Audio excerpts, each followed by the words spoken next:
والسلام على رسول الله وعلى آله.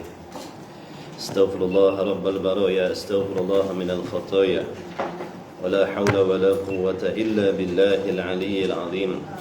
حسبنا الله ونعم الوكيل، على الله توكلنا، لرضاء الله تعالى. الفاتحة. أعوذ بالله من الشيطان الرجيم. بسم الله الرحمن الرحيم. الحمد لله رب العالمين، الرحمن الرحيم، مالك يوم الدين. إياك نعبد وإياك نستعين، اهدنا الصراط المستقيم، صراط الذين أنعمت عليهم غير المغضوب عليهم ولا الضالين. آمين. أعوذ بالله من الشيطان الرجيم. بسم الله الرحمن الرحيم. الحمد لله رب العالمين، والصلاة والسلام على أشرف الأنبياء والمرسلين وعلى آله وصحبه أجمعين. سبحانك لا علم لنا إلا ما علمتنا، إنك أنت العليم الحكيم. اللهم افتح علينا حكمتك وانشر علينا من خزائن رحمتك يا أرحم الراحمين. ربنا زدنا علما وفهما يا كاشف المشكلات، اكشف الحجب عن وجوه هذه المعاني حتى نطلع على خفيات هذه المسائل، واحفظنا من الخطأ والضلال، فأنت موفق كل أمر وأنت علم الغيوب برحمتك يا أرحم الراحمين. وهب لنا يا وهاب علما وحكمة، ولرزق يا رزاق كلنا مسهلا، وبالخير يا فتاح فافتح لنا، وبالهدى وبالعلم كلنا يا عليم مفضلا. اللهم علمنا ما جهلنا وذكرنا ما نسينا. اللهم اجعل أعمالنا خالصة لوجهك الكريم. وصلى الله على سيدنا محمد وعلى آله وصحبه وبارك وسلم. الحمد لله رب العالمين.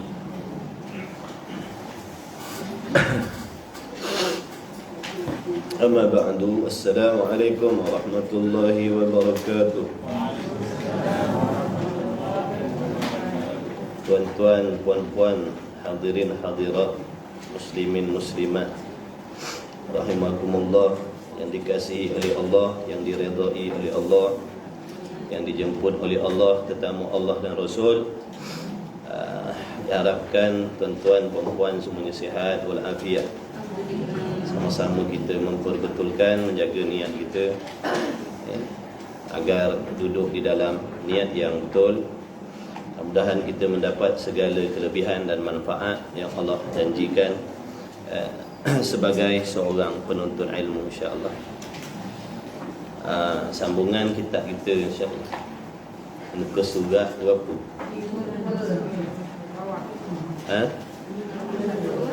52.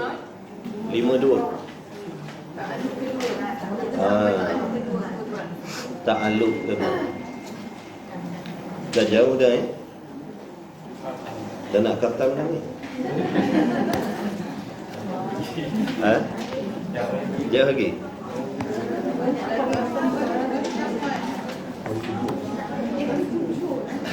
Baik, insya-Allah. Dah ke belum? Kalau dah boleh mula, insya-Allah. Pinggan, mangkuk, pisau, ikan tak tepi dulu. Baik, qala Syekhul Musannif rahimahullahu ta'ala, wa nafa'ana wa iyyakum bi'ulumihi fid daraini, amin ya rabbal alamin. Muka surat 52. 51. 52. Ada pun atas jalan tafsir. Situ ada pun atas jalan tafsir. Masuk ketiga dah. Alhamdulillah. Hari ni insya-Allah kita akan bacakan ta'alluq sifat kudrat yang ketiga. Tapi sebelum tu kita ulang sikitlah. Ulang sikit sebagai ingatan. Jadi pelajaran kita hari ini masih lagi di dalam huraian sifat yang ketujuh, yang bersangkut paut dengan sifat kudrat Allah. Jadi kudrat ataupun sifat berkuasa adalah sifat yang wajib bagi Allah. Apa maksud sifat yang wajib bagi Allah? Apa maksud sifat yang wajib bagi Allah? Maknanya sifat yang mesti ada pada Allah, Sifat yang mesti ada pada Allah sedia kala lagi. Jadi sifat berkuasa Allah ni qadim ke baharu? Qadim. Jangan kata sifat kudrat Allah baru pula. Sifat kudrat Allah qadim, sedia kala. Ada tak permulaan bagi adanya sifat kudrat pada Allah? Tiada. Makna tidak ada permulaan bagi adanya sifat kudrat pada Allah. Kalau ada permulaan, itulah namanya baharu. Sifat baharu mustahil ada pada zat Allah yang qadim. Begitulah juga sebaliknya, sifat yang qadim mustahil ada pada kita yang baharu. Baik. Kemudian dalil Allah Ta'ala bersifat dengan sedia kala dulu, ayat Quran, wa annahu ala kulli syai'in qadir. Itu dalilnya. Itu bukti yang menunjukkan bahawa sesungguhnya Allah Ta'ala mesti ataupun wajib bersifat dengan kuasa ataupun perkuasa. Baik, apa ta'alluq sifat kudrat? Ta'alluq sifat kudrat tu apa? Secara umumnya, peranan. Ta'alluq tu maksudnya peranan sifat. Peranan sifat tu. Jadi peranan sifat kudrat Allah ialah mengadakan sesuatu ataupun meniadakan sesuatu perkara yang harus. Ingat tu. Peranan sifat kudrat Allah ialah mengadakan ataupun meniadakan sesuatu yang harus. Sifat kudrat Allah tidak ada kena-mengena, tidak ada urusan dengan perkara yang wajib ataupun yang mustahil. Ingat jadi ni di antara soalan yang akan keluar dalam ujian bulanan. Jaga. Jadi sifat kudrat ni, peranan sifat kudrat ni dia mengubah sesuatu.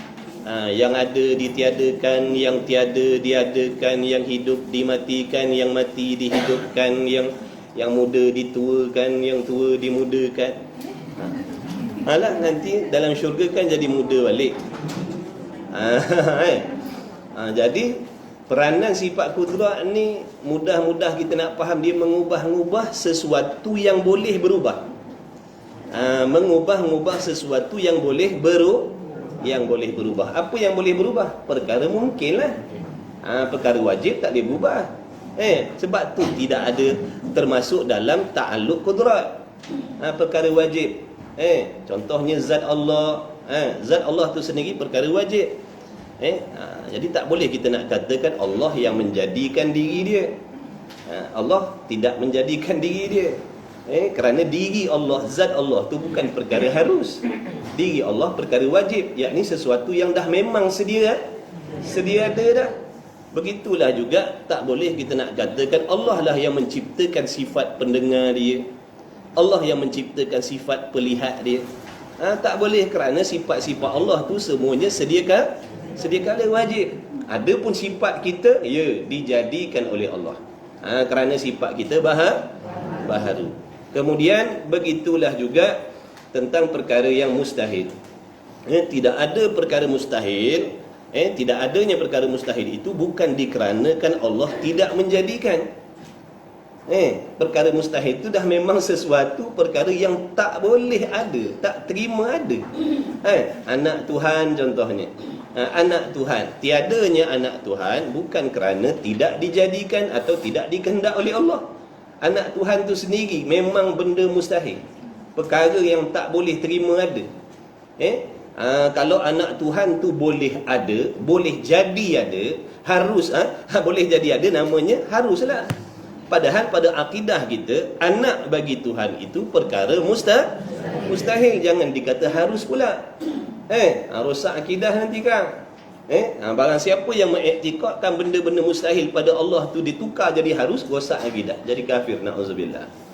Jadi jangan kita kata Allah boleh lemah, Allah boleh buta, Allah boleh bisu, Allah boleh serupa makhluk. Sekalipun sekarang diiktikad Allah tak serupa makhluk, tapi boleh serupa.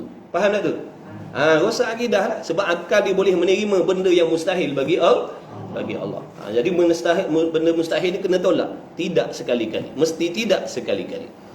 Oleh yang demikian, perkara-perkara yang mustahil juga tidak termasuk di bawah urusan sifat qudrat. Faham tak setakat situ? Ya ke? Alhamdulillah.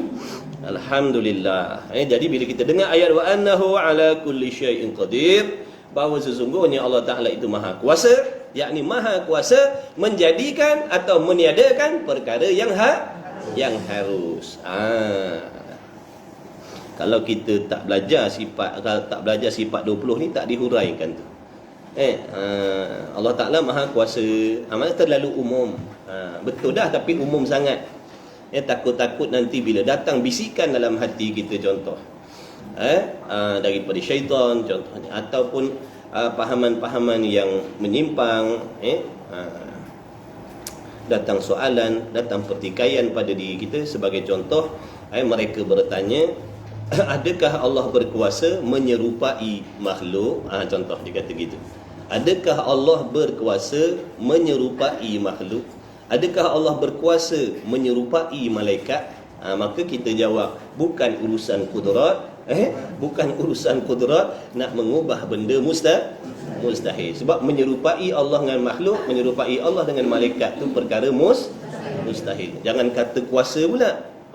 Jangan kita cakap Allah kuasalah menyerupai malaikat. Kalau begitu serupa malaikat, serupa makhluk ni haruslah bagi Allah, padahal mustahil. Itulah untungnya belajar sifat 20 ni. Nak suruh lagi kita faham di antara erti ataupun maksud Al-Quran. Contohnya macam tadi, wa annahu ala kulli syai'in qadir. Bagi orang yang tak belajar, tak pernah dengar, dia hanya tahu Allah Ta'ala maha kuasa. Tu yang dia faham. Padahal sifat kuasa, bila sebut kuasa itu kembali kepada sifat kudrat. Kudrat tu ada ta'alluq dia, ada urusan dia, ada peranan dia yang tertentu. Nampak tak? Okey. Kemudian ta'alluq bagi sifat kudrat secara umum, ulang ni belum mula ke ni? Ta'alluq sifat kudrat secara umumnya ada dua. Yang pertama dipanggil ta'alluq suluhi qadim. Apa erti suluhi qadim? Suluhi qadim bermaksud patut bagi Allah sedia kala lagi, ataupun sedia kala lagi patut bagi Allah, sedia kala lagi layak bagi Allah menjadikan sesuatu atau meniadakan sesuatu. Itu yang dimaksudkan dengan suluhi qadim. Suluhi makna patut, padan, boleh, layak. Qadim maksudnya sedia kala. Patut sedia kala lagi bagi Allah menjadikan kita. Harus bagi Allah sedia kala lagi menjadikan kita. Boleh Allah menjadikan kita pada sedia kala lagi. Kenapa? Kerana dia telah berkuasa sedia kala lagi. Kerana sifat berkuasa itu memang dah ada pada Allah sedia kala lagi. Maka bila sebut suluhi qadim, bukan nak bagi tahu Allah dah jadikan, cuma nak memaklumkan kepatutan pada Allah. Patut bagi Allah, makna boleh. Kalau Allah nak jadikan alam ini sedia kala lagi, boleh. Bukan nak cerita Allah dah jadikan, patut sahaja. Kepatutan itulah suluhi. Itu yang pertama, suluhi qadim. Yang kedua dipanggil tanjizi hadis. Bila sebut tanjizi, bukan kata patut, telah tertunai, telah terjadi, telah dibuat, telah diluluskan, telah meluluskan. Allah Ta'ala telah meluluskan, Allah Ta'ala telah menunaikan, Allah Ta'ala telah menciptakan. Bukan kata patut dah berlaku dah. Bila berlaku namanya tanjizi, telah berlaku, telah tertunai. Hadis apa makna hadis? Baharu. Telah terjadi baharu. Telah berlaku baharu, telah dijadikan baharu, ataupun baharu dijadikan, baru ditunaikan, baru dibuatkan benda tu. Itu namanya tanjizi hadis. Tanjizi hadis itu makna baru Allah jadikan. Contoh Hari ini Allah menghidupkan ataupun mematikan. Bila Allah menghidupkan dan mematikan, itulah yang dimaksudkan dengan tanjizi hadis. Habis. Okey, sambung. Ketiga, adapun atas jalan tafsil, adapun atas jalan perincian, adapun atas jalan perincian sifat ta'alluq urusan bagi sifat kudrat Allah secara perincian, maka bagi kudrat itu 8 ta'alluq. Ada 8 ta'alluq. Jaga-jaga 8 ta'alluq ni.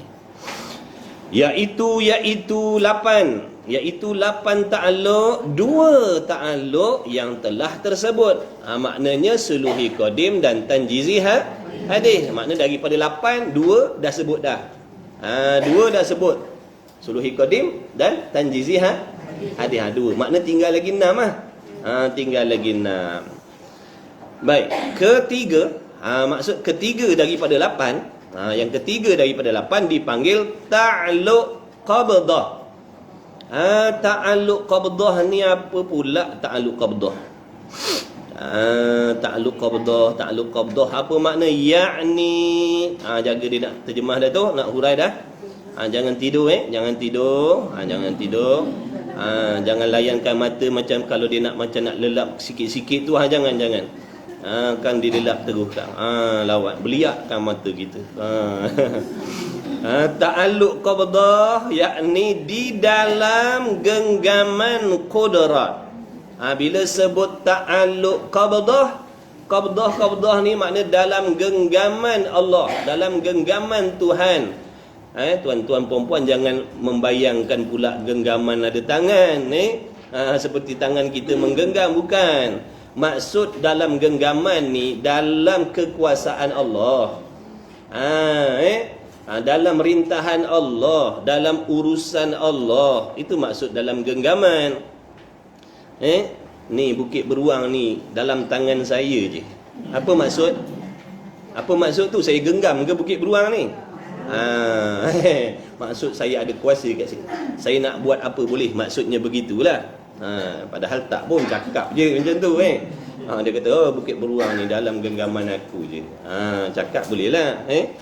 Cuma nak bagi faham genggaman tu maksud dalam urusan. Apa-apa nak buat boleh. Jadi itu yang dimaksudkan dengan ta'alluq qabdah tadi, dalam genggaman Allah. Bila tu? Yakni di dalam genggaman qudrat, iaitu ni dia nak bagi contoh. Iaitu contoh bagi ta'alluq qabdah. Mungkin, apa maksud mungkin? Perkara yang haruslah. Satu yang boleh ada dan boleh dia ada. Bila sebut mungkin, tak apa. Bila sebut mungkin, termasuk tak perkara wajib? Tak. Bila sebut mungkin, masuk tak perkara mustahil? Tak. Bila sebut mungkin tu benda harus. Wajib, mustahil tak masuk dalam mungkin. Iaitu mungkin, benda yang boleh ada, boleh tiada, benda harus. Sebelum daripada Tuhan, yakni sebelum daripada Allah menjadi, makna menciptakan itu. Yang dinamakan benda-benda harus ni sebelum Allah jadikan, sebelum Allah ciptakan tu, dalam keadaan benda tu masih tiada lagi, di dalam genggaman kudrat Allah Ta'ala, makna dalam urusan kekuasaan Allah. Contohnya sekarang, Allahumma salli ala Muhammad. Contohnya kita buat gini, anak bagi orang yang baru berumah tangga, contoh dia baru berumah tangga, belum lagi ada zuriat bagi diri dia, belum ada zuriat lagi. Maka zuriat bagi manusia ni, zuriat bagi kita makhluk ni perkara mungkin. Boleh jadi ada zuriat bagi pasangan tu, boleh jadi tiada. Maka zuriat tu bagi pasangan tadi tu sebelum Allah ciptakan, sebelum Allah jadikan, di dalam urusan kekuasaan Allah Ta'ala. Jika Tuhan mengkehendaki akan dia. Maksud kalau Allah Ta'ala nak menjadikan, kalau Allah Ta'ala nak menentukan dia zuriat tadi, maka nescaya menjadi, makna mencipta akan dia zuriat bagi orang yang pasangan tadi tu. Kalau Allah nak jadikan, nescaya Allah akan jadikanlah zuriat bagi pasangan tadi. Dan jika tidak mengkehendaki menjadikan dia, kalau Allah tak kehendak, bila sebut tidak mengkehendaki, kehendak ni kembali kepada sifat apa? Iradat. Bila sebut mengkehendaki itu iradat lah. Kita dah belajar belum iradat? Ya ke? Belum. Lepas ni. Tu tanda-tanda tuan-tuan dah baca dulu kat rumah. Bagus. Rajin baca. Belum belajar, faham dah. Baik, apa tadi? Jadi, dan jika tidak mengkehendaki menjadikan dia, kalau seandainya Allah tidak nak mengkehendaki, mana kalau Allah tidak menentukan adanya zuriat bagi pasangan tadi, maka mungkin itu, contoh yang kita buat sini, zuriat bagi pasangan itu tadi, di dalam hal tiada semata, tambahan kedua, semata-mata. Maknanya tak adalah sampai bila-bila pun. Nampak tak? Tak adalah sampai bila-bila pun. Kiaslah yang lain-lain, pasangan yang dah umurnya 80 tahun. Untuk lelaki dia 80 tahun, bini dia 95 tahun. Maka zuriat bagi pasangan yang tadi tu 90 dengan 80 tahun tadi tu pun di dalam urusan kekuasaan Allah. Kalau Allah kehendak, jadi ada baby macam biasa wek. Benda mungkin. Apa nak pelik? Yang kata tak dapat, tak boleh tu adat. Kan kita dah belajar hukum adat. Nampak tak? Biar dapat bezakan hukum adat dengan hukum akal. Adat memang kata mustahil. Sebab tu kalau jadi pasangan umur 90 dengan 80 ni dapat baby kembar pula, viral lah. Sebab benda pelik orang panggil. Menyalahi adat. Tapi pada akal tak pelik. Apa nak pelikkan? Nak jadikan zuriat bagi pasangan yang dah macam tu, tak ada apa masalah pada Allah. Duduk dalam urusan kudrat Allah, harus bagi Allah menjadikan. Kalau Allah kehendak menjadikan, nescaya akan adalah zuriat dia. Kalau Allah tidak kehendak menjadikan, duduk dalam tak adalah zuriat sampai bila-bila. Usahalah, ikhtiarlah, makanlah mak bapak jamu apa pun, taknya dapat zuriat. Faham tak tu? Jadi biar kita tahu hukum adat dan hukum akal.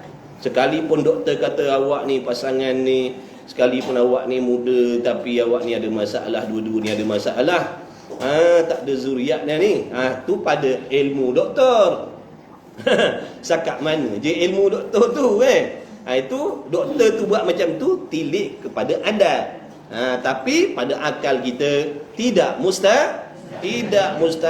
Sekalipun persatuan doktor-doktor telah mengesahkan orang ni takkan dapat zuriat sebab dia tak sihat, ada penyakit. Itu kata doktor, kata Allah tidak begitu. Harus bagi Allah nak menjadikan zuriat pada orang yang ada masalah. Sebab tu jangan putus asa daripada rahmat Allah. Jangan percaya cakap doktor tu, percaya. Jangan sampai diiktikad, jangan sampai jadi iktikad pula. Kita ada Allah, jangan lupa. Jangan mati-mati percaya perkataan doktor tu. Dia kata Pok Cik ni nengokkan daripada apa, ada 3 hari setengah je lagi hidup. Putus asa lah Pok Cik tu. Jangan. Dia tak tahu benda akan datang. Dia bagi keputusan tu mengikut ilmu dia, kepahaman dia, tilik kepada hukum adat, gini. Tak lama dah ni. Pada kata adat, tapi pada akal harus, maknanya umurnya dilanjutkan oleh Allah Ta'ala. Sekalipun ada penyakit yang berat-berat, selagi ada rezeki umur dia, kalau Allah Ta'ala dah takluk sedia kala lagi, dia tu akan sampai umur 90 tahun, Sekalipun doktor waktu mengisytihar kata umur dia 50 tahun, dia tak akan mati sekalipun sakit berat macam mana, kerana belum sampai seperti mana yang dikehendak oleh Allah. Kemudian tu namanya takluk qabdah tadi, yakni di dalam genggaman kudrat, iaitu mungkin sebelum daripada Tuhan menjadikan itu di dalam genggaman kudrat. Jika Tuhan menghendaki akan dia, nescaya menjadikan akan dia. Dan jika tidak, kalau Allah tak menghendaki menjadikan dia, maka mungkin itu di dalam hal tiada semata-mata. Faham tak tu? Kiaslah yang lain-lain, sama je. Benda yang belum ada sekarang ni, ada dia tu harus. Kalau Allah nak ada, akan ada lah, tak lama lagi. Tapi kalau Allah Ta'ala sedia kali lagi dah kata tak ada, tak ada lah. Kiaslah yang lain-lain. Itu contoh, bagi contoh macam zuriat tadi. Contohnya orang miskin. Sekarang ni kita pakai miskin.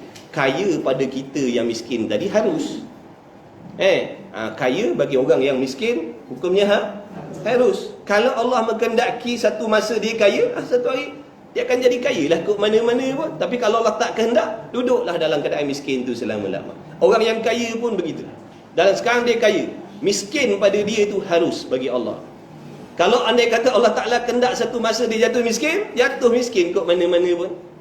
Nampak tak? Tapi kalau Allah tak kehendak, duduklah dalam keadaan kaya itu sampai bila-bila. Sampai bila-bila maksud sampai matilah. Bila mati miskin lah balik. Mati miskin lah balik.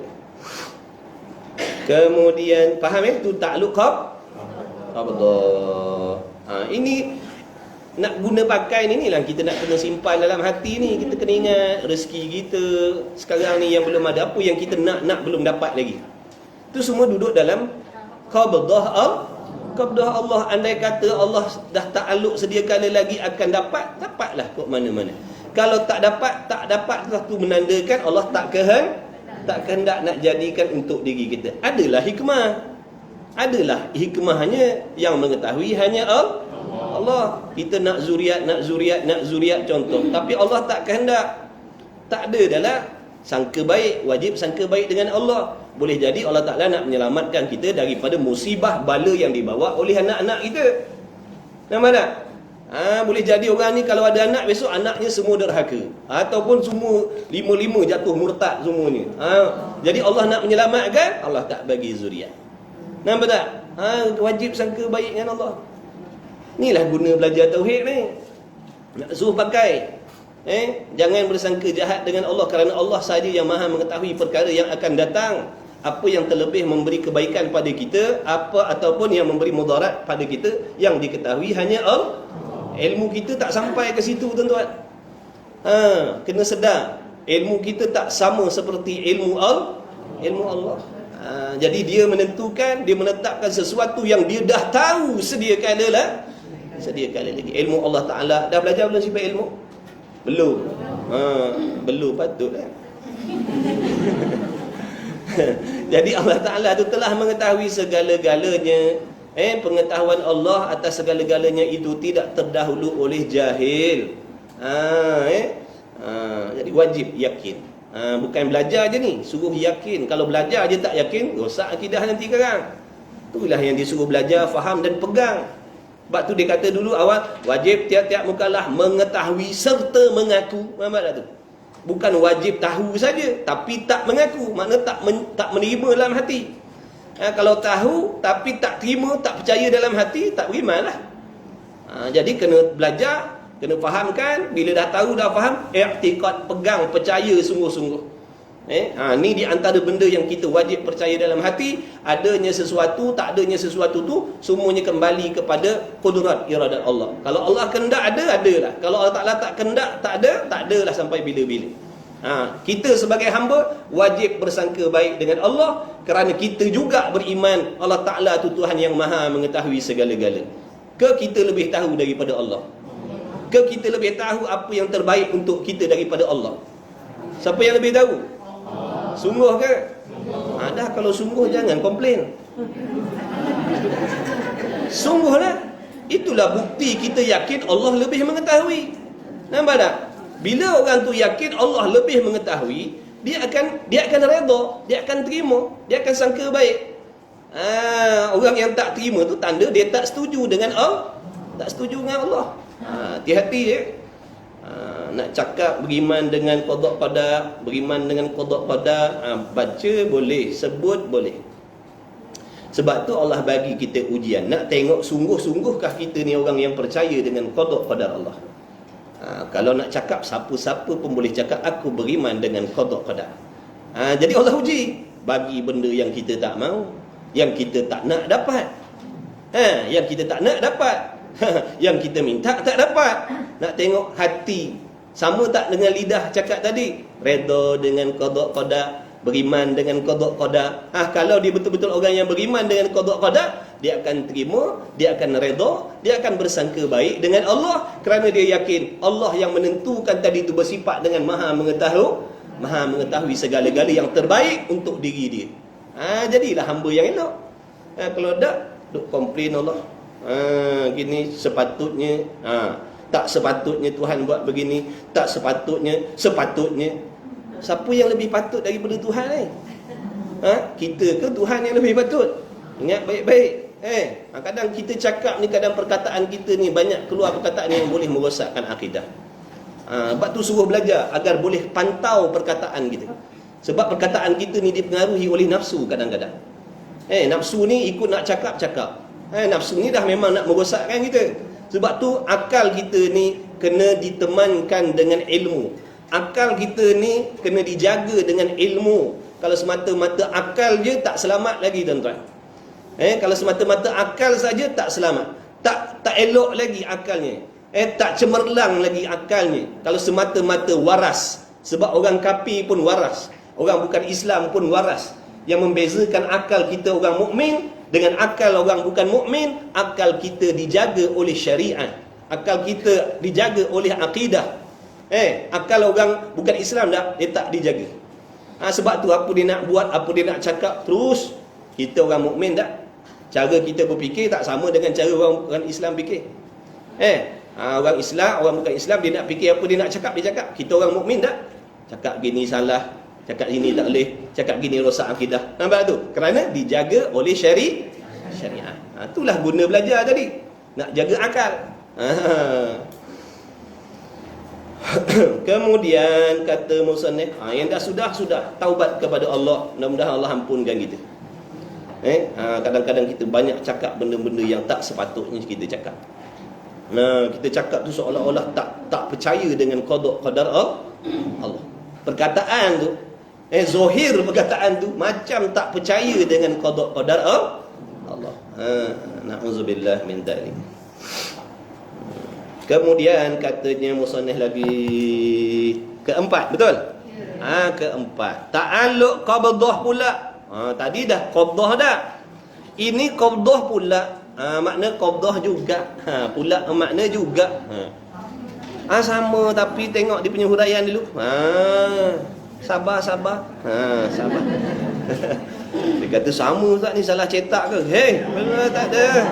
Tak salah cetak, tunggulah. Memanglah suruh loba belajar. Tapi sabar-sabar, buat tenang. Tak sabar nak khatam lah ni. Ta'alluq qabdah pula, makna ta'alluq qabdah juga. Dah faham dah kan qabdah tu? Apa qabdah? Dalam kekuasaan Allah.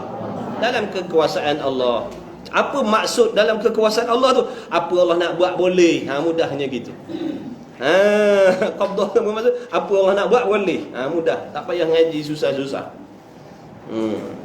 Ta'alluq qabdah pula dengan makna makhluk yang telah ada ini. Ni beza, nampak tak? Tadi cerita makhluk yang belum ada.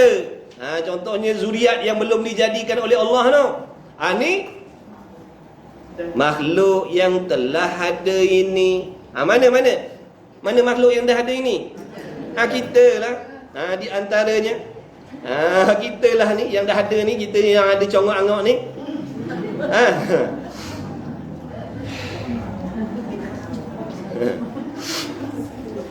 Bukan kata kita je. Contoh sekarang kita sihat. Mana sihat yang sedang ada pada kita? Contoh harta yang sedang ada pada kita ni. Sifat pelihat kita yang sedang ada sekarang. Sifat pendengar kita yang sedang ada sekarang.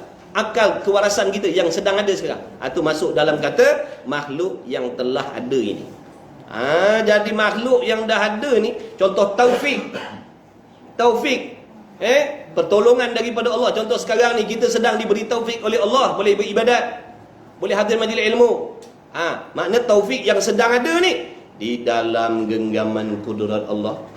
Maksud masih juga di dalam kekuasaan Allah, masih juga di dalam rintahan Allah Ta'ala. Sebab tu hati-hati, jangan sombong, jangan takabur, kerana kebarangkalian apa yang sedang ada pada kita ni akan ditarik oleh Allah. Yang sihat boleh dijadikan sakit, yang kaya boleh dijadikan miskin, yang berdapat taufik boleh jadi ditarik taufiknya. Kalau sekarang dia ahli taat, tak mustahil bila ditarik taufik jadi ahli maksiat. Yang ada ilmu, ditarik ilmunya jadi jahil. Nampak tak? Jadi ada sangkut paut dengan tasawuf. Ingat benda tu semua. Jangan bangga, jangan seronok, jangan berasa gah dengan kelebihan yang ada pada diri kita, kerana semua itu daripada tak ada dijadikan oleh Allah, dipinjamkan oleh Allah buat sementara waktu atas diri kita. Kemudian benda yang dah ada pada diri kita ni pun masih lagi duduk di dalam kekuasaan Allah. Makna bila-bila masa Allah nak tarik balik, kalau dia kehendak nak hilangkan, nak tarik, dia akan tarik. Kalau Allah tak kehendak, maka berkekalanlah nikmat yang sedang ada pada diri kita ni, berkekalanlah, berpanjanganlah. Jika Allah Ta'ala mengkehendaki mengekalkan di atas hal ada ini, kalau Allah kehendak, makna mengekalkan kita ni di atas hidup. Contoh ambillah hidup. Hidup tu makhluk kan. Kalau Allah kehendak mengekalkan kita di atas hal ada ini, atas hal hidup ini, maka makhluk ini kekallah dia sebegini, dengan maksud kekal hiduplah. Orang nak tembak ke, orang nak bunuh ke, berlaku kemalangan ke, tapi Allah kehendak nak hidup kan, hidup serupa tu lah. Hidup tak mati-mati, sekalipun kemalangan, sekalipun kena tembak, sekalipun kena tikam, taknya mati. Sebab apa?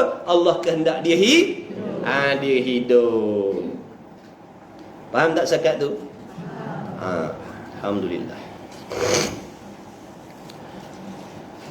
Kiaslah yang lain-lain. Itu tadi contoh hidup. Macam kaya tadi. Kalau Allah Ta'ala menghendaki mengekalkan kaya, kaya dah lah. Kalau Allah kehendaki kaya, kaya pula lah. Jadi kaya kan. Jadi menghendaki atas hal ada ini, maka makhluk ini kekallah ada dengan sebegini, dengan begini. Dan jika menghendaki, mana kalau Allah menentukan dengan iradat dia, akan meniadakan. Maksud Allah ambil balik. Yang hidup tadi dia tarik nikmat hidup, yang sihat dia tarik nikmat sihat. Tu meniadakan. Dengan makna mematikan pula. Mematikan ni lawan bagi hidup tadilah. Sebab contoh yang dia bagi sini tadi hidup. Faham tak? Contoh sini kan dia bagi hidup tadi. Jadi kalau Allah menghendaki mengekalkan hidup, maka kita hidup lah. Tapi kalau Allah Ta'ala menghendaki dengan makna meniadakan, dengan makna mematikan pula, nescaya meniadakan akan dia, nescaya Allah akan tariklah nyawa kita. Matilah kita kok mana-mana pun, tak nanti sebab, tak nanti syarat. Tak tanpa sebab, tanpa syarat. Bila Allah hendak nak mematikan seorang tu, matilah dia kok mana-mana pun, sekalipun duduk dalam rumah mewah, atas sofa mewah, dalam kereta mewah, dalam selimut mewah, mati. Tak nanti sakit. Muda tak muda, dalam perut pun dalam perut pun mati. Dah Allah kehendak gitu. Dah Allah Ta'ala kehendak zuriat ni dia ada dalam perut mak dia 3 bulan je. Maka sampai masa 3 bulan Allah ambil lah nyawa dia. Habis dah. Sebab tu kita apa-apa pun kena cepat-cepat kembali kepada Allah. Itulah orang beriman. Dia tak pergi ke lain dah. Bila dia kembali kepada Allah, baru dia senang nak redha, terimalah. Dah dia lebih mengetahui, aku tak tahu. Mesti ada hikmah, mesti ada kebaikan yang Allah Ta'ala nak bagi pada aku ni. Sebab Allah tu bukan Tuhan yang zalim. Betul? Allah bukan Tuhan zalim. Allah adil. Apa maksud adil? Apa yang dibuat semua kena pada semua kena pada tempat. Kita je yang berasa tak kena. Sebab hati kita ada masalah. Hati kita ada masalah. Hati kita tak kenal Tuhan. Pandai sebut je Tuhan, Tuhan, tapi tak kenal. Kalau kenal dia tak cakap gitu. Ikut Allah lah. Dah dia Tuhan. Dia nak takbir lagu mana? Dah kata beriman dengan Tuhan. Mana yakin? Kalau yakin terima semua. Perbaiki. Jadi kita belajar, tujuan kita nak baiki amalan sendiri. Saya bukan nak baiki diri tuan-tuan. Saya tukang baca. Saya jadi khadam. Khadam tuan-tuan. Khidmat dengan tuan-tuan ni orang mulia-mulia. Jadi saya tukang baca. Saya ada tuju pada diri saya sendiri. Mudah-mudahan sambil-sambil itu yang mendengar, yang mengikuti boleh ambil manfaat juga.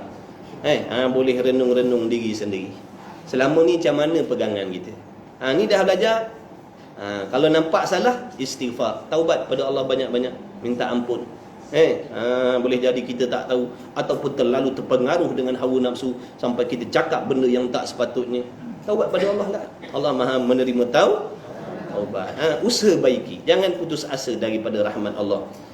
Wahai hamba-hambaku, kata Allah, yang melampaui batas, jangan putus asa daripada rahmat Allah. Allah Maha pengasih, penyayang, pengampun.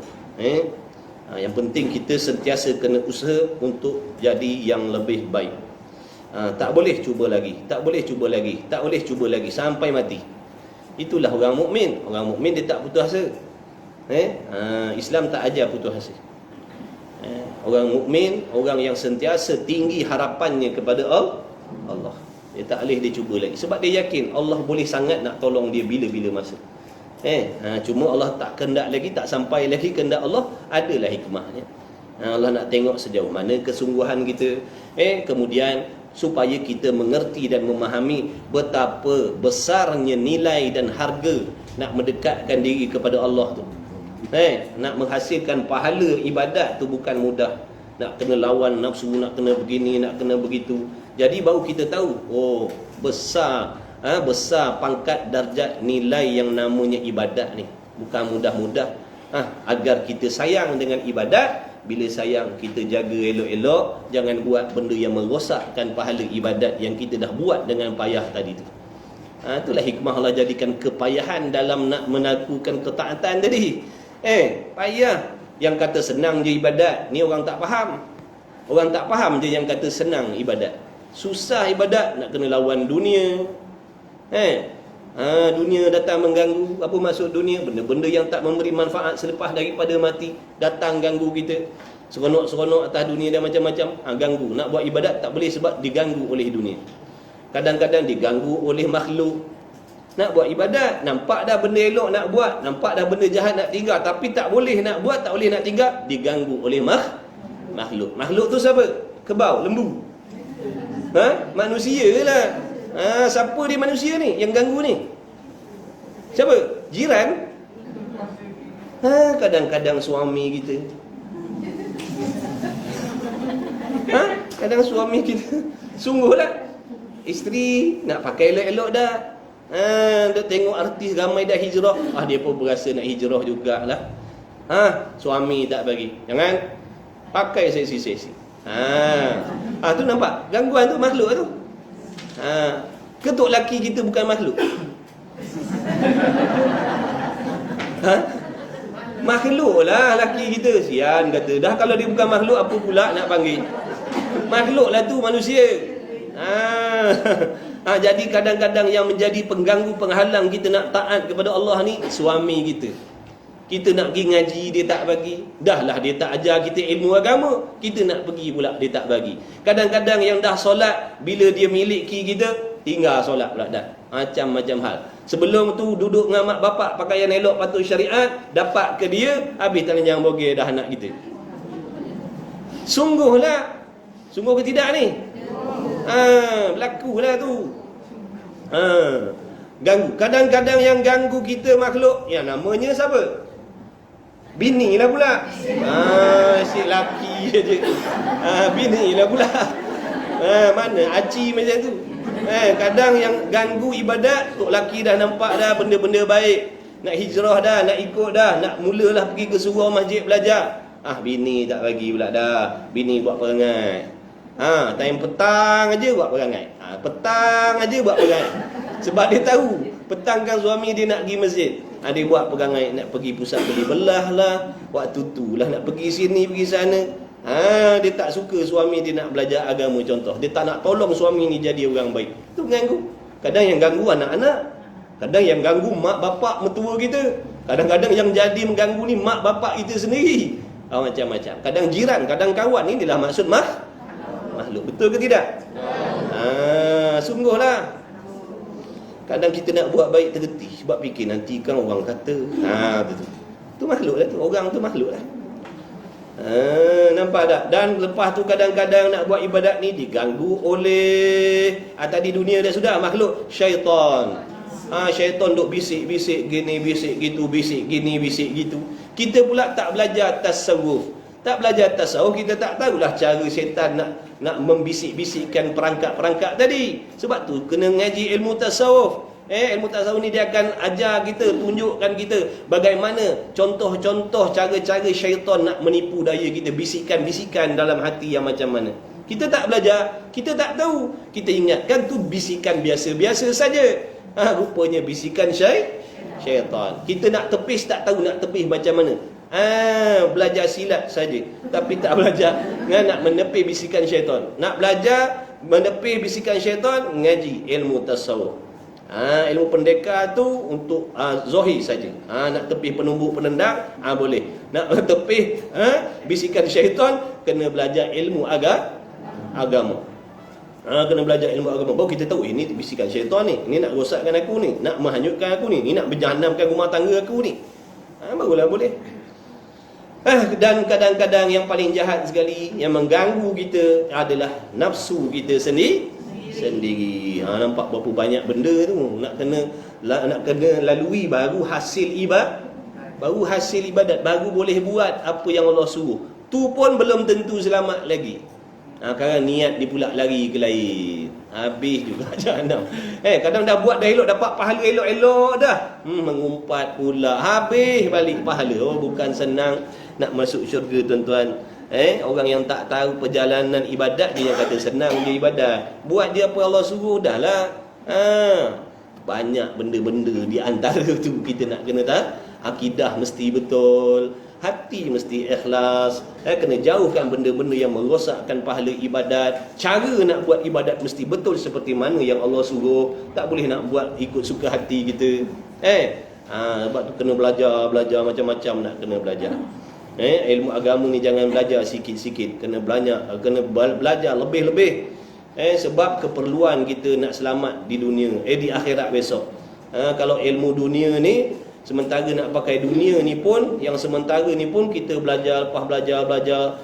Pas sekolah pratadika, masuk tadika, sekolah rendah, sekolah tinggi. Lepas tu kolejnya, universitinya. Lepas tu tambah lagi, PhD lah, master lah, apa lagi macam-macam lah. Padahal nak pakai sementara je, betul. Sekadar hidup 60 tahun, 70 tahun. Punya belajar bersungguh. Ni nak pakai selama-lama ni selepas mati. Ilmu akhirat ni nak pakai hidup kita selepas mati besok berpanjangan. Bukan 60 tahun, 70 tahun. Jadi memada ke dengan belajar ilmu akhirat ni sikit-sikit? Memada. Kalau dah nak pakai kat dunia tadi sementara pun belajar, bukan main lagi. Ni nak pakai akhirat yang berpanjangan. Tak ada Allah angka nak diletakkan umur kita besok di hari kiamat. Memada ke kita nak belajar lah sikit-sikit dah lah. Belajar agama ni, ilmu Allah tu luas. Belajar pun tak habis. Sikit-sikit sudah. Tapi kalau bab ilmu dunia, tak ada pula cakap macam tu. Belajar, pulun. Nampak agama sikit-sikit sudah. Ilmu Allah ni luas. Dengan muka-muka cakap bukan main serius lagi. Ilmu agama ni luas. Kita belajar sampai bila-bila pun taknya habis. Belajar sikit-sikit, lebih kurang dah lah. Itu semua nafsu. Tipu daya. Tipu daya tu. Ilmu akhirat lah tak boleh belajar sikit-sikit, kena belajar banyak-banyak. Sebab nak pakai selama-lama tu, kesenangan akhirat. Kemudian katanya musannif lagi. Dah habis belum yang nombor 4 tu? Dah? Dah habis dah? Syurga neraka tu saya letak. Syurga neraka? Kait dengan takluk Allah yang kedua ni kan, atau pada Sama jugalah. Syurga neraka pun makhluk Allah juga. Bila kita dah duduk dalam syurga besok pun kita dalam duduk takluk qabdah juga. Nampak tak? Orang-orang yang dah duduk dalam kita besok dah duduk dalam syurga tu, pun masih lagi berada di dalam genggaman kudrat Allah. Nampak tak? Andai kata Allah nak matikan kita, tengah berlari-lari kejar-kejar dengan bidadari dalam tu, Allah cabut nyawa kita. Boleh. Tapi kalau tilik pada syaraknya, mustahil lah. Sebab janji Allah dah nak kekal selama-lama. Cuma pada akal, sekalipun duduk dalam syurga, dalam neraka, kalau Allah nak binasakan semua tu, boleh. Sebab apa? Masih lagi dalam kekuasaan Allah Ta'ala. Bukan maksud bila dah masuk syurga neraka, Allah dah tak ada sangkut paut dah dengan kita. Merdeka dah kita daripada Tuhan. Tak ada kena-mengena dengan Tuhan dah. Dah. Masih lagi kita ni sebagai makhluk Allah, sekalipun dah duduk dalam syurga itu. Kemudian katanya musannif yang kelimanya, betul 5? Yang kelimanya ta'alluq tanjizi hadis. Faham dah tu tanjizi hadis? Tanjizi hadis apa maksudnya? Baru dijadikan, baru ditunaikan ta'alluq tanjizi hadis. Mana contohnya? Dengan makna meniadakan pula. Tadi dia cerita begini, yang keempat tu, contoh macam kita yang sedang hidup ni, kalau Allah Ta'ala kehendak nak hidupkan kita terus, maka kita teruslah hidup. Kalau Allah nak mematikan kita, nescaya nanti waktu yang Allah kehendak tu, Allah akan matikanlah kita. Ini cuma cerita qabdah saja. Maknanya kita yang sedang hidup ni di dalam kekuasaan Allah. Kalau Allah kehendak kita hidup, hiduplah. Kalau Allah Ta'ala kehendak kita mati, matilah. Yang ni pula ta'alluq tanjizi hadis ni nak ceritakan kita yang sedang hidup ni, bila nyawa kita besok diambil oleh Allah, itulah yang dimaksudkan dengan tanjizi hadis. Sekarang ni kita hidup, bila mati je besok, itulah yang dinamakan ta'alluq tanjizi hadis. Makna Allah dah menunaikan kematian tu. Allah dah menjadikan kematian tu pada diri kita. Sekarang ni kematian tu hanya harus saja tak mati lagi ni. Tak mati lagi ni. Hidup lagi. Bila Allah jadikan saja mati, bila Allah ciptakan saja kematian tu, namanya tanjizi hadis. Makna baru Allah jadikan kematian. Baru Allah Ta'ala ciptakan kematian tu pada diri kita. Itulah yang dimaksudkan tanjizi hadis. Yang keenamnya ta'alluq qabdah. Dia kata sama tak? Sama. Sama. Berapa banyak sama ni? Tadi qabdah dah, nombor 2 qabdah dah, ni qabdah lagi. Tak sama. Tak sama. Yang keenam ni ta'alluq qabdah. Yakni setakat ni tadi yang nombor 4, yang nombor 5 faham tak? Kita yang hidup ni, bila Allah matikan, bila Allah ciptakan kematian tu, sebab tu faham tanjizi tu. Tanjizi ni makna Allah buat. Allah ciptakan. Kalau Allah kehendak mati, makna Allah mematikan. Bila Allah mematikan tu, menciptakan, menjadikan kematian, itulah namanya tanjizi. Sekarang nak hujan, cuaca sekarang ni dalam qabdah Allah. Sekarang ni kalau Allah Ta'ala andai kata sedia kala lagi Allah Ta'ala berkehendaki sekarang ni tak hujan, duduklah dalam keadaan tak hujan ni sampai petang sekarang. Tapi seandainya Allah dah kehendak, pukul berapa dah ni? 10.29, katalah 10.29. Kalau Allah Ta'ala kehendaki pukul 10.30 sekarang turun hujan, maka Allah ciptakanlah, turunkanlah hujan. Bila turun hujan tu, tanjizi andai dah. Nampak tak? Sekarang belum Allah jadikan hujan lagi.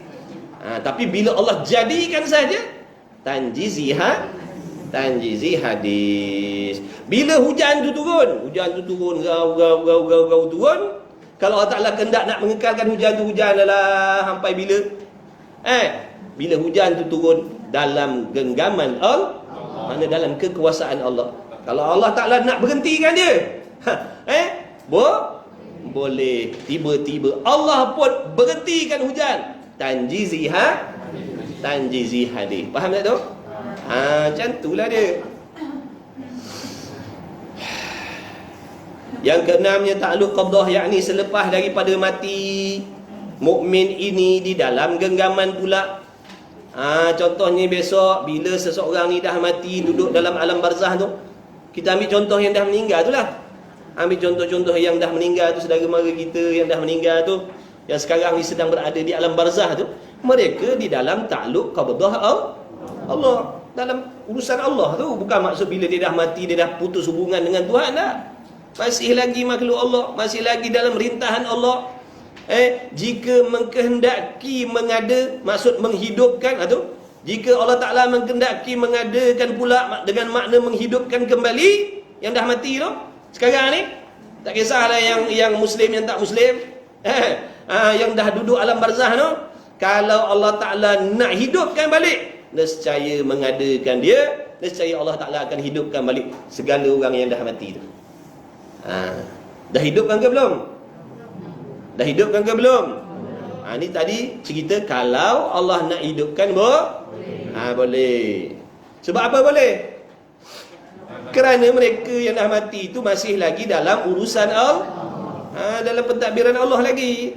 Dan jika menghendaki mengekalkan mukmin ataupun orang kafir di dalam hal tiada selepas mati itu, maksud kalau Ta'ala kehendaki dalam keadaan mati, maka dikekalkan akan dia dalam hal keadaan tiada. Makna duduklah dalam mati, tak bangkit-bangkit sampai bila-bila. Faham tak tu? Kemudian yang ketujuh, ta'alluq tanjizi hadis. Tanjizi hadis pula ni, yakni mengadakan pula dengan makna menghidupkan kembali kemudian daripada mati. Faham tak tu? Ni yang dah mati tu tadi tu. Yang keenam tadi duduk dalam qabdah ni. Yang dah meninggal tu semua masih dalam genggaman Allah, urusan kekuasaan Allah. Kalau Allah Ta'ala nak hidupkan, Allah boleh hidupkan. Kalau Allah Ta'ala tak nak hidupkan, maka duduklah dalam keadaan mati, tak hidup-hidup. Sekarang ni bila Allah hidupkan yang dah mati tadi, tak kisahlah nak hidupkan tu bila, hari ni ke, kiamat besok ke, bila Allah hidupkan kembali manusia-manusia yang dah mati itu, itulah yang dimaksudkan dengan tanjiziha. Allah menjadikan hidup. Faham tak? Allah menjadikan hidup. Kalau Allah hidupkan saja, Allah perlakukan hidup, Allah ciptakan hidup pada orang-orang yang dah mati itu yang dimaksudkan dengan tanjiziha. Ada makna baru berlaku, makna baru Allah ciptakan hidup bagi orang yang duduk dalam keadaan mati tadi tu. Yakni mengadakan pula dengan maknanya menghidupkan kembali kemudian daripada mati. Semua itu duduk dalam urusan kudrat Allah, harus bagi Allah. Jadi kalau kita dengar ada orang-orang dah mati hidup balik, contohlah, akal kita boleh terima. Harus apa nak peliknya pula? Dia kata belum tiup sangkakala lagi, Dajjal belum keluar, Nabi Isa belum turun lagi.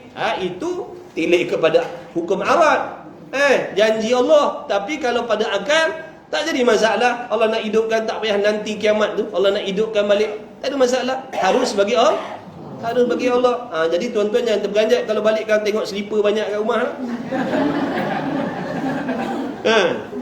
Moyang kita ada. Siapa ni? Moyang kau lah, kau tak kenal ke? Jaga-jaga. Tak mustahil ke? Ada. Tak mustahil lah. Pada adat saja mustahil. Tapi akal boleh terima tak kalau Allah nak hidupkan balik arwah-arwah tu? Boleh. Tapi ada hikmah lah, kalau tak hidup tu kan bergaduh pula dengan laki baru kita. Hidupkan suami kita dulu. Tengok bini dia dah kahwin dengan dia, siap gaduh lah dengan arwah juga. Jadi ada hikmah juga tak hidup. Ada hikmah lah tu. Jadi sakit juga kalau Allah hidupkan ni. Tu dia antara hikmah. Kalau tak memang bergaduh. Dia kata, siapa ni? Lelaki ni? Kau siapa? Aku tok lelaki kau dulu lah. Allah hidupkan aku balik ni. Ni aku balik tengok kau ni. Ni siapa lelaki ni? Dia kata suami I lah ni. Bukan you dulu you janji you tak nak kahwin ni. Tu dulu. I cakap, ya you jangan percaya. Cakap, dengar boleh, percaya jangan. Sebab tu orang lelaki dalam bab ni dia jujur.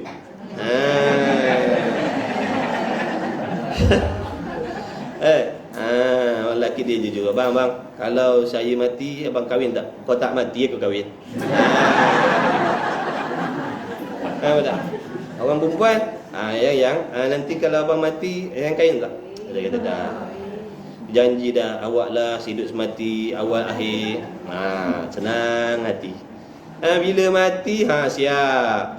WhatsApp masuk dah, apa khabar?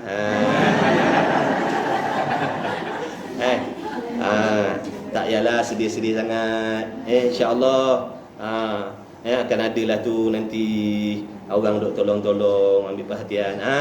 Gitu. Kita pun mana ada buat malu-malu tu. Malu-malu. Awak tahu ke siapa orang ni? Saya dah. Siap. Kang. Ini cerita tak ada kena mengena dengan siapa saja cerita nak hilang ngantuk. Ngantuk ngaji ni. Tapi cerita-cerita pun betul. Dia kata sian anak tak ada ayah. Sian anak tak ada ayah. Jadi bukan nak kahwin sangat, tapi sian anak-anak.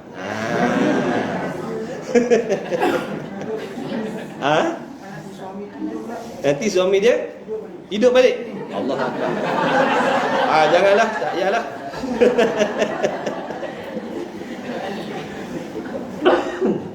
Okey, dah sambung balik. Dah segar mata sikit. Mana tadi? Jadi yang ketujuh, takluk tanjizi hadir dengan mana mengadakan pula. Bila yang dah mati tu besok kalau ikut janji Allah, selepas daripada tiup sangkakala yang kedua besok, Allah hidupkan semua.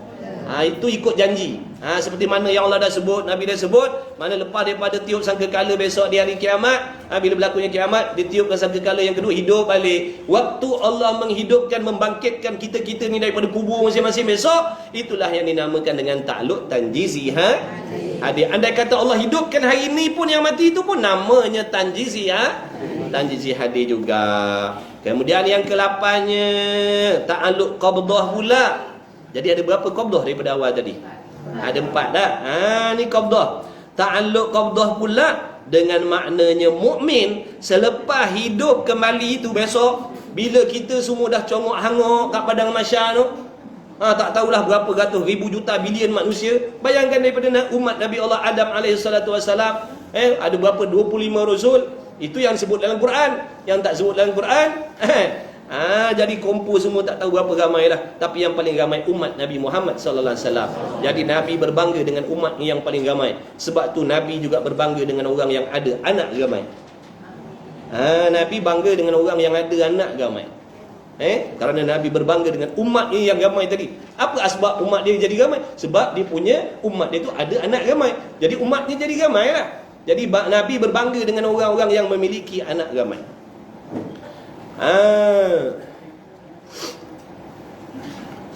Jadi waktu tu, waktu dah hidup kembali tu, pun masih lagi di dalam genggaman kudrat Allah Ta'ala. Jadi bila dah hidup, besok balik, dah hidup balik, takluk qabdah pula dengan makna mukmin selepas hidup kembali itu. Contohnya yang syurga dah duduk dalam syurga, yang neraka wal'iyadzabillah dah duduk dalam neraka, pun masih lagi di dalam urusan Allah. Jika menghendaki ia Allah akan meniadakan pula. Kalau Allah Ta'ala nak matikan semula, yang dalam neraka sedang diazab Allah nak matikan. Kenapa pula nak matikan orang dalam neraka tu? Bukan dia dah mati ke? Dah tak mati dah dalam neraka tu. Duduk dalam siksa azab sepanjang-panjang, tak mati-mati, gentung jadi apa pun tak mati. Tapi andai kata Allah nak mematikan, boleh. Yang syurga, yang sedang duduk seronok dalam syurga, hasil daripada usaha ikhtiar dia sebagai asbab lah masuk syurga tu dengan amal soleh. Walhal masuk syurga tu bukan amal kita, rahmat Allah je. Tak padan nak diadukan dengan ibadat kita yang banyak kekurangan daripada kesempurnaan ni. Jadi Allah bagi duduk dalam syurga tu seronok, muda semua, sekalipun waktu mati umurnya 120 tahun. Tapi dalam syurga besok ibarat umur 30 tahun. Baik laki, baik perempuan, tak ada sakit lutut, sakit pinggang, gout, tak ada kencing manis, darah tinggi, tak ada. Sihat, segar bugar, sentiasa bersemangat. Duduk dalam syurga tu dengan pelbagai jenis nikmat. Raja jauh lebih dahsyat daripada raja dunia lagi. Orang yang dalam syurga tu Allah layan lebih dahsyat daripada raja atas dunia ni. Nak makan, makanan datang sendiri. Nak buah-buahan datang sendiri. Sebut dalam kitab sana tu, pohon-pohon dalam syurga tu besok dia punya batang-batang pokok dia sebelah atas, julai-julainya di sebelah bawah. Kalau sekarang ni, kalau pokok kelapa, batangnya bawah, buahnya kat atas. Sebab apa? Takut kita ni yang banyak maksiat makan dia. Sebab tu dia duduk kat atas. Sungguhlah. Makhluk-makhluk ni yang kita makan, yang kita minum, yang kita pakai, dia tak reda duduk pada diri kita, tak reda masuk dalam perut kita kalau kita derhaka dengan Allah.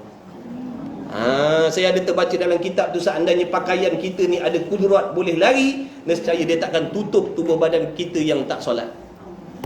Bencinya dia tak reda dipakai oleh orang yang tak solat. Sampai macam tu sekali. Macam itulah nasi ke apa, nak suap lagi. Dia tak reda sebab kita tak solat. Sungguh. Ikan-ikan dia masuk, terpaksa dia kata aku, pasrah je lah, kata dia. Kalau boleh lari, aku lari. Sebab tak nak masuk dalam mulut orang yang derhaka kepada Allah. Dia tak reda. Jaga baik-baik. Jadi buah-buahan dalam syurga tu semua duduk belah bawah. Nak julai dia dulu. Durian musang king satu, udang merah, datang. Nampak burung-burung terbang, berasa macam nak makan masak lemak cili api. So, siap. Dah makan-makan, terbang balik. Sebut dalam kitabnya tu. Kan benda tak terakal tuan, syurga ni. Dahsyat tak? Raja dia macam tu, raja kat dunia ni dia macam tu. Mana ada? Jadi lebih dahsyat lagi. Kalau nak beramal soleh, buat amal baik-baik, buat amal sungguh-sungguh, bersihkan hati sungguh-sungguh, betulkan akidah betul-betul. Bagulah insya-Allah. Buat benda-benda, buat kerja-kerja ahli syurga, insya-Allah boleh masuk syurga. Kalau kita duduk atas dunia buat kerja ahli neraka, mustahil nak masuk syurga. Kita nak benda Allah redha, tapi buat benda yang Allah benci, mustahil dapat redha Allah. Nak redha Allah, kena buat benda yang Allah redha. Tapi kalau kita nak redha Allah tapi buat benda yang Allah benci, mustahil kita akan diredha oleh Allah. Nak masuk syurga tapi kita buat kerja-kerja ahli neraka, mustahil masuk syurga. Jadi betul lah sebut kata Imam Ghazali tu, kalau maksudnya kita harapkan syurga, usahalah, yakni buat sebab-sebab dia. Buat sebab-sebab dia. Sekalipun kita yakin masuk syurga tu dengan rahmat Allah. Tapi Allah dah suruh kan? Allah suruh ibadat, makna kena buatlah ibadat. Sebab Allah suruh. Sekalipun masuk syurga tu bukan asbab amal kita. Beramalnya 60 tahun. 60 tahun bukan beramal penuh. 15 tahun tolak dah balik. Kemudian tolak tidur 20 tahun. Dah 8 jam sehari. 8 jam sehari. Kalau 60 tahun, dah 20 tahun habis. Tidur je. Ulama' dah siap kira dah. Kalau tidur 8 jam, wajib 8 jam setiap hari. Tolak 20 tahun membazir bab tidur je. Lepas tu 8 jam lagi cari duit, tolak 20 tahun lagi. Tinggal 20 tahun. Tolak balik tadi tinggal 5 tahun. Main handphone lagi. Depan TV lagi. Nampak tak? Jadi ulama' dikira semua. Jadi tak padan pun dengan amal kita. Nak masuk syurga itu dengan amal tak layak. Masuk dengan semata-mata rahmat Allah. Jadi buat sebab Allah sayang kita. Buat benda-benda yang menjadi asbab Allah sayang kita. Mudah-mudahan kita masuk syurga itu dengan kasih sayang Allah. Banyak amal, sikit amal, tapi bila Allah sayang sampai syurga. Tapi kalau buat banyak amal tapi Allah benci, tak masuklah. Tak masuk. Kemudian yang ke-8, takluk qabdah pula dengan maknanya mungkin selepas hidup kembali itu di dalam genggaman Tuhan. Jika menghendaki mana yang duduk dalam syurga tadi yang sedang berseronok dengan nikmat syurga, kalau Allah nak cabut nyawa balik boleh. Tapi tak berlakulah tilik kepada janji Allah. Syaraknya tak berlaku begitu. Tapi akalnya boleh kerana bukan bermaksud bila kita dah masuk dalam syurga besok, kita dah bukan nama makhluk Allah dah. Kita tetap makhluk Allah juga. Kita tetap dimiliki oleh Allah sekalipun dah masuk dalam syurga. Jika menghendaki ia akan meniada pula, maka meniadakan ia ya Allah akan dia. Dan jika menghendaki ia mengekalkan di dalam ada selepas hidup kembali itu, maka dikekalkan dia di atas halnya. Inilah seperti mana yang dijanjikan oleh Allah. Allah janji siapa dah masuk syurga kekal selama-lama, tak mati-mati, tak tua-tua, sampai dalam selama-lamanya dalam syurga itu. Allah menaikkan, Allah Ta'ala menambahkan lagi kesihatan kita, nafsu kita, kerana nak padankan dengan hebatnya nikmat syurga itu. Kalau kita ada katalah sekarang ni Allah kutip kita, ambil kita, kemudian masukkan dalam syurga tu sekejap, kita tak boleh nak mengecapi nikmat syurga tu. Tak cukup power. Faham tu? Tak cukup power. Kalau kita masuk dalam syurga sekarang, dalam keadaan sekarang, tengok tak rasa sedap apa-apa pun. Sebab tu Allah menaikkan nafsunya, menaikkan semangatnya, sebab nak padankan dengan hebatnya nikmat syurga tu. Dahsyatnya nikmat syurga tu sedap dia. Jadi Allah tambahkan kekuatan kita, nafsu kita dan sebagainya. Kalau tak, ibaratnya kalau macam sekarang, kita umur katalah dah umur 100 tahun, orang bagi hadiah superbike kat kita, nak buat apa? Tengok aja superbike, tak boleh nak menikmati. Cuba bagi sekarang tengok. Kalau ada lah, cakap-cakap mana lah tahu ada orang nak wakaf ke apa benda. Itulah tahu. Kadang ada orang nak buat baik tapi kena cakap dulu. Itu kita cakap lah kalau pun ada. Allahumma salli ala Muhammad. Kemudian katanya musannif lagi, begitulah. Inilah 8 ta'alluq. Yang pertama, yang dua itulah suluhi qadim dan tanjiziha. Itu yang secara umum. Kemudian tambah tu yang qabdah, lepas tu takluk tanjizi hadis, lepas tu takluk qabdah, lepas tu tanjizi hadis pula, lepas tu takluk qabdah. Ada 8 semua tu. Inilah 8 takluk bagi sifat kudrat atas jalan tafsir, atas jalan huraian. Dan mengetahui segala ta'alluq yang tersebut itu tidak wajib. Tak wajib rupanya tuan-tuan. Kalau tahu daripada awal tak payah ambil peduli. Tak wajib. Kita ni takutlah kalau tak tahu berdosa, kita pun fikirlah, qabdah lah, suluhi qadim, tanjizi hadis, daripada tak nak faham sampai terfaham. Lah dia kata tak wajib tahu.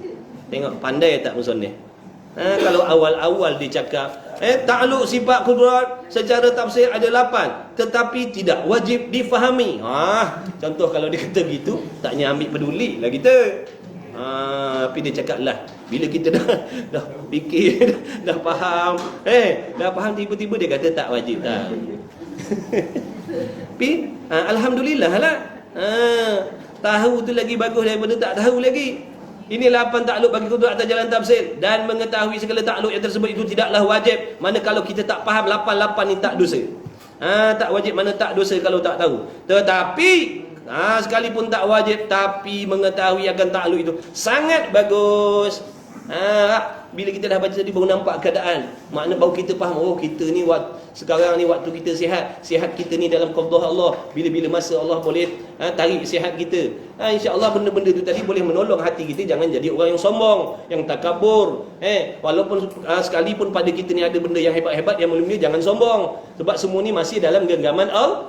Lainlah hak milik kita. Allah tak boleh, Allah tak kuasa nak tarik balik nikmat tu. Lain boleh lah, adalah jalan nak sombong pun.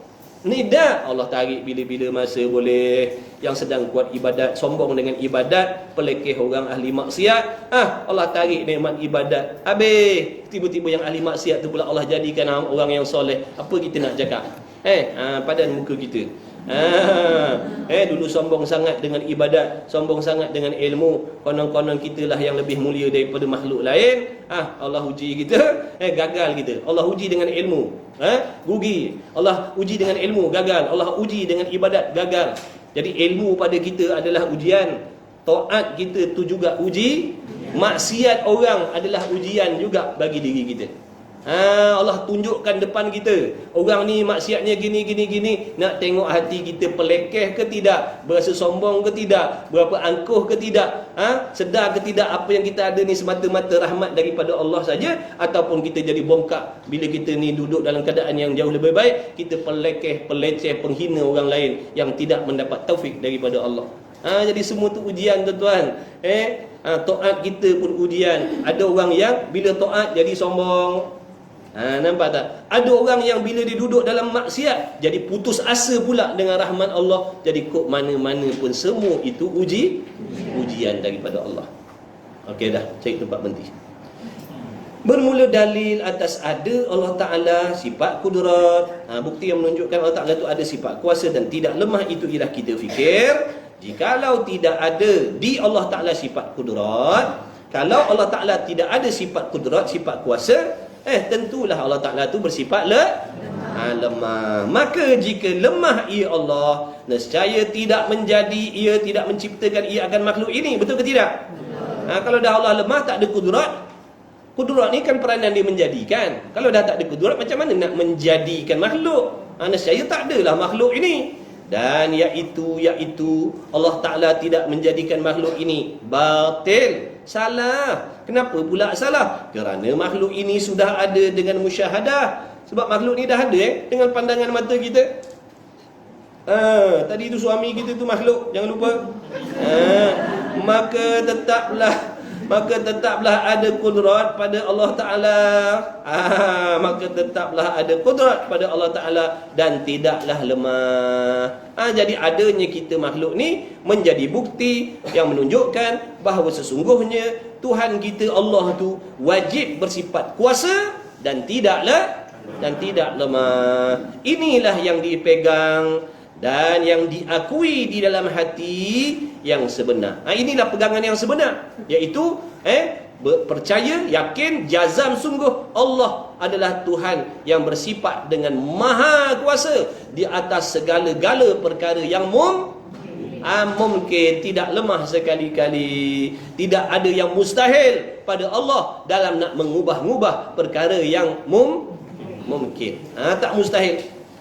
Tak mustahil Allah Ta'ala nak ubah benda yang mungkin. Macam tu. Kan kadang kita dengar orang cakap tak ada yang mustahil bagi Allah. Mana tak ada yang mustahil? Bagi kudrat Allah nak mengubah benda yang mungkin. Dan yang diakui dalam hati yang sebenar, yang membetuli dengan pengakuan itu, dengan pengakuan Allah Ta'ala di dalam Al-Quran, seperti firman Allah Ta'ala, yakhluqullahu ma yasha', yakhluqullahu ma yasha', innallaha ala kulli syai'in qadir. Menjadi, makna menciptakan oleh Allah Ta'ala akan barang yang menghendaki ia. Nampak tak? Apa-apa yang ada tu menunjukkan Allah tak kisah yang besar, yang kecil, yang zahir, yang gaib.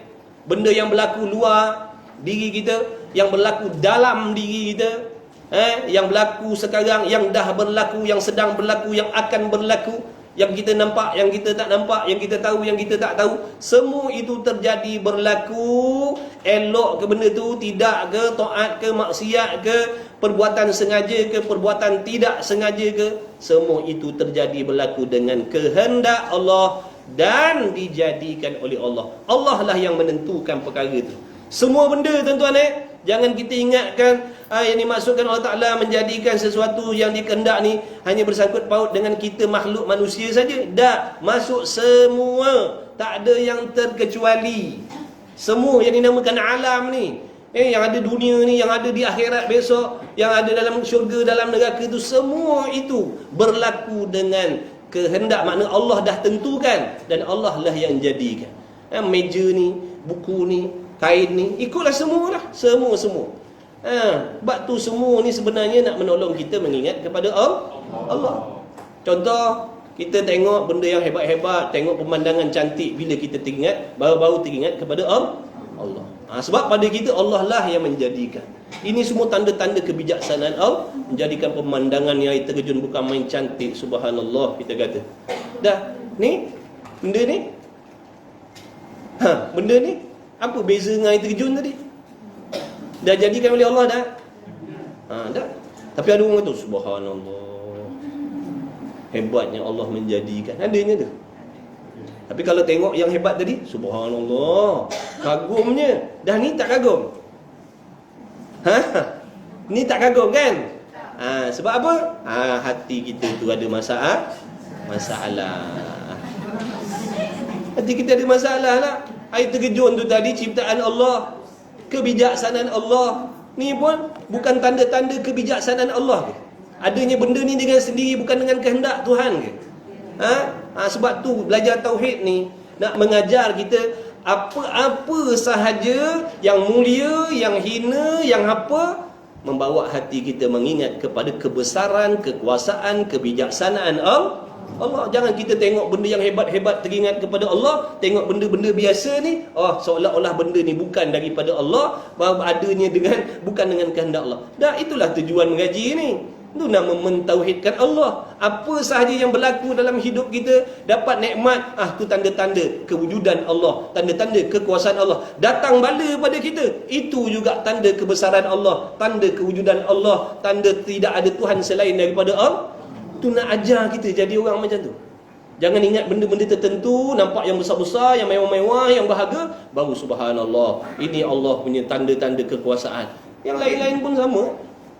Sebab tu tadi saya kata hati kita ni masalah. Hati kita ni ada mata, betul? Orang panggil mata hati. Mata hati ni sama dengan mata ni. Gabun ayam, gabun jauh, gabun warna. Jadi kalau dah kata gabun, ada benda yang nampak, ada benda tak nampak. Hati kita kalau gabun macam tu lah. Nak tunggu benda besar-besar, megah-megah, baru nampak Allah. Maksud baru teringat Allah. Tengok benda yang kecil-kecil, remeh-remeh, tak ada harga, tak nampak, tak teringat pun Allah. Sebab gabun. Ada pun mata hati orang yang hebat-hebat, pada Nabi, Rasul, wali-walillah, tak kira benda apa pun, sentiasa semua tu menunjukkan, menyedarkan mata hati dia tentang adanya Allah. Sebab tu dia boleh ingat Allah selalu. Bukan nak nanti pergi melancong tengok air terjun baru ingat Allah.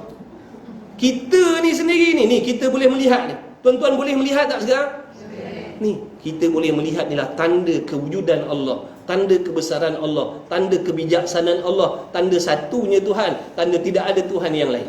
Ini boleh melihat, boleh mendengar, boleh memikir. Ini semua tanda adanya Allah. Ada pada diri kita sendiri tanda-tanda kewujudan Allah tu. Tapi dah dekat sangat, tak nampak dah lah. Itu yang pergi tengok jauh baru tu.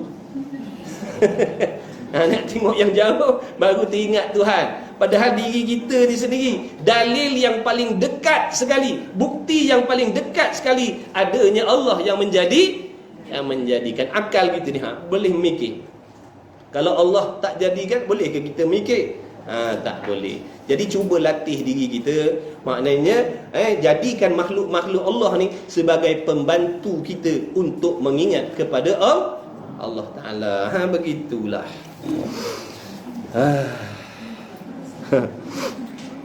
Mudah-mudahan Allah bagi taufik. Mudah-mudahan benda-benda semua mengingatkan kita kepada Allah. Tak ada beza pun benda ni dengan langit. Langit Allah jadikan ni pun Allah jadikan, adanya langit dengan kehendak Allah, adanya benda ni pun dengan kehendak Allah. Semua tu lah. Tengok semut pun teringat Allah, tengok ayam teringat Allah. Dah mustahil lah benda-benda tu. Tengok pokok bergoyang, tengok daun gugur, tengok musangking gugur, tu mengingatkan kita kepada Tuhan, adanya Tuhan yang maha kuasa. Kemudian katanya musannif, tidak ada tiap-tiap bahawa sesungguhnya Allah Ta'ala atas tiap-tiap sesuatu itu yang kuasa. Maksud tiap-tiap sesuatu daripada perkara apa? Tiap-tiap sesuatu Allah Ta'ala kuasa. Maksud tiap-tiap sesuatu daripada perkara mungkin. Tulis. Tu tercengang tu. Tulis. Tulis lah. Bahawa sesungguhnya Allah Ta'ala atas tiap-tiap sesuatu. Maksud sesuatu tu. Maksud sesuatu itu. Sesuatu-sesuatu dalam ayat tu yang dimaksudkan adalah perkara mungkin. Bahawa sesungguhnya Allah Ta'ala atas tiap-tiap sesuatu, yakni perkara mungkin yang maha kuasa. Mana Allah kuasa di atas benda-benda mungkin, perkara mungkin. Allah Ta'ala kuasa nak menjadikan, mengadakan yang ada ditiadakan, yang tiada diadakan, nak mengubah-ubah. Wallahu subhanahu wa ta'ala a'lam wa ilmuhu atam. InsyaAllah minggu depan mudah-mudahan kita semua yang mengikuti, yang hadir, dipanjangkan umur, diberi kesihatan, keafiatan, dipermudahkan segala urusan dunia dan akhirat, dimurahkan rezeki yang halal, yang berkah, sentiasa diberi taufik oleh Allah untuk membuat apa yang Allah suruh dengan sempurna zahir batin, meninggalkan apa yang Allah larang dengan sempurna zahir batin, sentiasa menjadi hamba yang ikhlas. Mudah-mudahan hati kita yang kotor ni dibersihkan oleh Allah, hati yang kerah ni dilembutkan oleh Allah, hati yang mati ni mudah-mudahan dihidupkan oleh Allah. Mudah-mudahan Allah Ta'ala membantu kita dalam usaha membersihkan hati kita daripada sebarang sifat yang dibenci oleh Allah. Juga mudah-mudahan Allah Ta'ala memberi pertolongan untuk kita menghiaskan hati kita secantik-cantiknya dengan sifat-sifat yang diredai oleh Allah Subhanahu wa Ta'ala. InsyaAllah sekian saja. Saya minta ampun maaf, salah silap, segala kelemahan, kekurangan. La haula wa la quwata illa billahil aliyil azim. Bismillahirrahmanirrahim. Alhamdulillahirabbil alamin.